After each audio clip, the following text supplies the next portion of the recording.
استعمال پسند طبقہ ہے، جو کنزیومر کلاس ہے، وہ جس طرح کے اشتہارات پسند کرتا ہے، جس طرح کے اشتہارات کی اسے ضرورت ہوتی ہے، جس طرح کی چیزیں وہ خریدتا ہے، آپ یہ سمجھ لیجئے، تو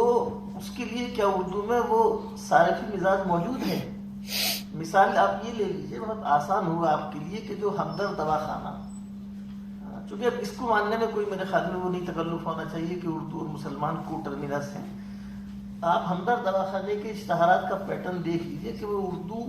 اخباروں کو کتنے اشتہارات دیتے ہیں، ہندی اخبارات کو کتنے اشتہارات دیتے ہیں، اور انگریزی اخبارات کو کتنے اشتہارات دیتے ہیں.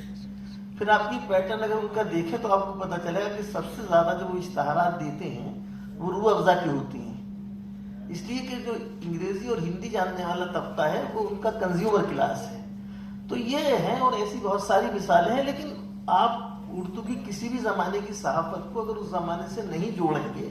وہ معاصر زندگی کی ضرورتوں کا اگر احاطہ نہیں کرے گی، ان کی عکاسی نہیں کرے گی، تو اس کے لیے کسی بھی زبان کی صحافت، ہندی صحافت جو آج انفارمیشن ٹیکنالوجی کے زمانے میں تمام تر اسٹیٹ پیٹرنیج کے باوجود جو چیلنج فیس کر رہی ہے، وہ کوئی چھوٹا چیلنج نہیں ہے کہ وہ بڑے بڑے اخباروں کی تنابیں اکھڑ رہی ہیں. تو آپ کی صحافت کو صرف جو اپنے وقت کی ضرورتیں ہیں، وہ ٹیکنالوجی کی ہوں، پرنٹنگ کی ہوں، اخبار کی ہوں، یا ایون الیکٹرانک میڈیا کی اردو صحافت ہو، ان کے ساتھ جوڑنا چاہیے. ٹھیک ہے.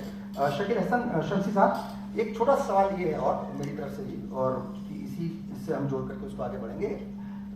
آزادی کے وقت